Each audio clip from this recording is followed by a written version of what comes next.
Good morning, my dear students. Okay, coming to the numerical section. So we have the numerical problems in module 1, three topics. That is, first one is a principle of minimum potential energy. Second one is a Rayleigh-Ridge method, and third one is a Gallagher method. Okay. So now today class I will tell you about the theory and what is the importance of minimum potential energy. So next class we will move on to the numerical problems on this minimum potential energy. Okay. So here first, what do you mean by minimum potential energy? Okay, so let me understand first potential energy means what. Okay, so as per the subject, so okay, that it is what is the potential energy? So it is defined as the sum of a strain energy due to the internal stresses produced and the work potential due to the external forces is called as potential energy. That means here the strain energy nothing but it is already stored in the given element, that is a internal, so internal energy, and the work potential nothing but if the forces, external forces are acting on that element, then work done by the system is called as the external, that is work potential. Okay, the system which the work can be done with the help of the external forces we are going to call as work potential, and the strain energy is nothing but what, it is a stored energy. Okay, the combination of both we are going to call as potential energy. Okay, and it is normally denoted as pi, capital Pi. Okay, so potential energy is equal to what, strain energy plus work potential. Just work potential you understand that is the external forces, it is a stored energy, that is the internal energy. Okay, so in mathematical we are going to write as pi is equal to strain energy plus work potential. Okay, so this equation we are going to use to solve the numerical problems. Okay, so work potential is equal to what, pi, which is equal to strain energy plus work potential. Okay, is called as what, potential energy. Okay, so the next question is comes the displacement, that is what, minimum potential energy. So what do you mean by minimum potential energy? Okay, the principle state that of all the displacement configuration of a body can assume which satisfy the computability condition and boundary condition. Okay, the configuration which satisfy the equilibrium condition is one of which will have the minimum potential energy. Okay, so this condition is satisfied means we are going to call as minimum potential energy. That means here the read this, displacement configuration for body can assume which satisfy the computability condition. Means computability condition nothing but what, these are the mathematical condition which should be satisfied for the given the divided element. Okay, boundary condition means we are going to necessary conditions. Okay, wherever necessary is there we are going to apply. So computability condition nothing but what, these are the mathematical condition. Okay, so both the conditions are satisfied for the equilibrium condition, then we are going to call as such minimum potential energy. Okay, so same formula, that is a potential energy function which is equal to strain energy plus work potential. Okay, that is strain energy plus work potential. Okay, this is very important, they may ask you two more question, state the principle of minimum potential energy, and they may give one problem. Okay, so how to understand, explain the minimum potential energy means what? Okay, for the potential energies to be minimum, condition is this. Okay, so dou pi by, that is what, dou pi which is equal to delta is equal to strain energy plus delta work potential. Okay, so while solving the problem we are going to assume which is equal to 0. Okay, so look at this diagram. Okay, so here from the figure, two bodies having the same weight, okay, falling through a height, that is what, some height, that is h1, and weight 1 is h1 and weight 2 is h2. Okay, so both the bodies are satisfied for the boundary condition. Out of the two bodies, the body 2 has minimum potential energy because it falls through the lesser height. Okay, any body which is stable will have the minimum potential energy, this we have to remember this. Okay, so and we and the body 2 will have the minimum potential energy because the fall, it is falling through a lesser height for the stable equilibrium position. Okay, because of this condition the body 2 has what, minimum potential energy. Okay, so you have to write this. Okay, they may ask you state and explain the minimum potential energy means you have to write that principle, and you have to explain this diagram and this what explanation. Okay, so next one is one derivation will be there, we will derive this equation. Okay, so derive an equation for potential energy function for a 3D elastic body subjected to a point load, traction force, and body force. Okay, that is surface force. Okay, so that is point load, traction force, one more is what, work potential, body force, work potential force, and traction force. Okay, so we have to derive on these equations. Okay, so this is not important, but while solving problem you let me understand this, what you mean by point load, what you mean by traction, or it is also called as a surface force. Okay,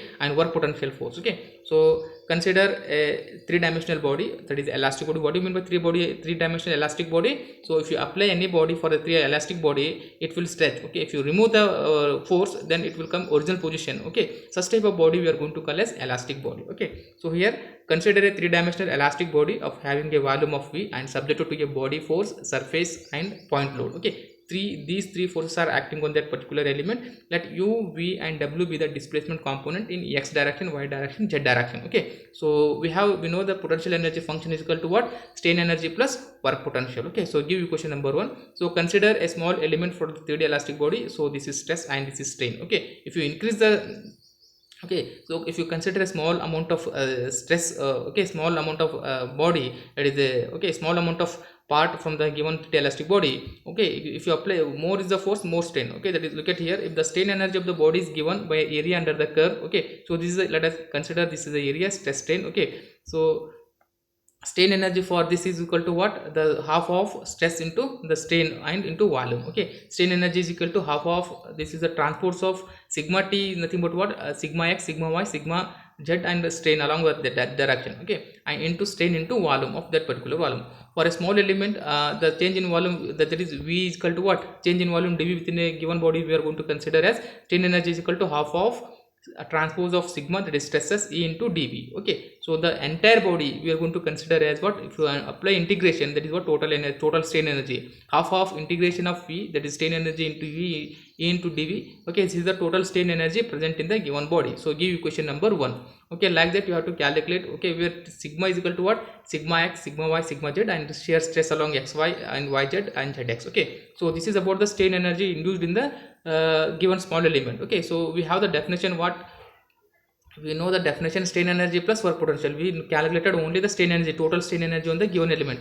Along with that we need to calculate the work potential. Okay, total work potential on the given system. Okay, so if you take this, then we are going to see here how many total external forces are acting on this, how many, three forces. One is body force, surface force, one more is a point load. Okay, these three forces are external forces are acting on that element. Okay, so consider one by one. So work potential, that is work potential is due to what, external forces. Here in this body there are three external forces are acting, that is body force, surface, that is it is also called as a traction, and point load. Okay, body force it is denoted by F, surface force it is denoted by capital T, and point load it is denoted by capital P. Okay, so let me understand one by one. First case, K1, that is work potential due to body force. Okay, so for a small element, so work potential is equal to what, so I already told, work done by the system is going to consider as negative sign here. Okay, so minus of f of x u plus f of y v plus f of z, that is z w into dv. So this is the work element along the x direction. Okay, f of x, f of y, f of z. Okay, so total entire body we are going to consider as, just take the integration. Okay, work potential is equal to minus of 0 to v f of x u plus f of y v plus f of z w into dv. Okay, so again if you modify this, work potential is equal to minus of integration of v capital U of t f into dv. So you, where u of t is nothing but what, this one, u of t is equal to u v w, and f is equal to f of x, f of y, f of z transport. Okay,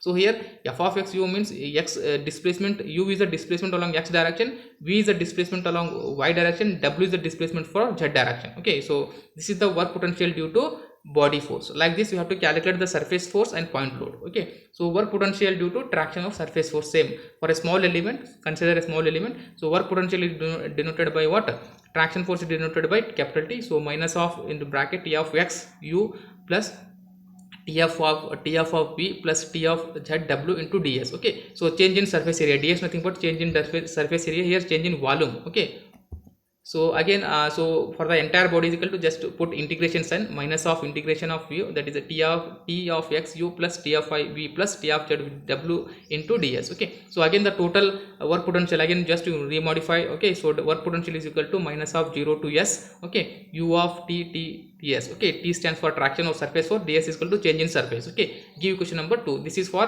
due to surface force. Okay, similarly you calculate the work potential due to point load. Okay, work potential due to point load, here three forces are acting, that is minus of px u plus py v plus pz w. Okay, so u means displacement along x, v means displacement along y, w means displacement along z direction. Okay, again just to modify this, work potential due to is equal to minus of u of capital U of t into p. Okay, so if the n number of forces acting on that particular element, means again the modification equations are equal to what, capital W P is equal to work potential is equal to minus of summation of u I t p I e. Okay, so give equation number 3. So that is 7, that is. Okay, now the total work potential due to external forces, you combine this all those, that is surface, traction, point load, if you combine all those the equation you are going to get this. Okay, work potential is equal to minus of integration of v u of t, this is due to body force, this is due to traction, and this is due to point load. Okay, so summation of you are going to get this. Okay, now we got the total strain energy and the total work done on the system. Okay, now you put all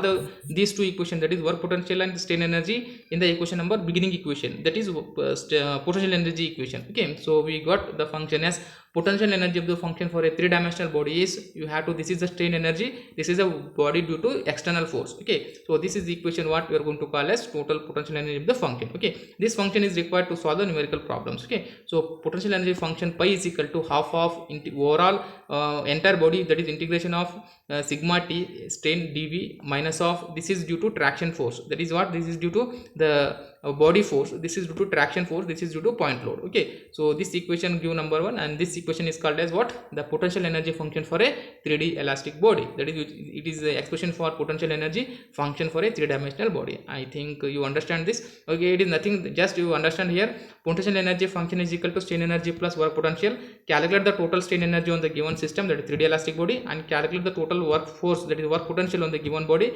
combined, that will gives what, this equation. Okay, so here in the external force are acting 3, body force, traction, and this what, point load. Okay, this is the work potential, this is the strain energy. So total you are use what, potential energy function. Okay, so like this you have to derive this equation. Okay, so here just to remember that, so potential energy is nothing but what, strain energy plus strain energy plus work potential, that is called as principle of minimum potential energy. Okay, so I hope you understand this. Okay, thank you.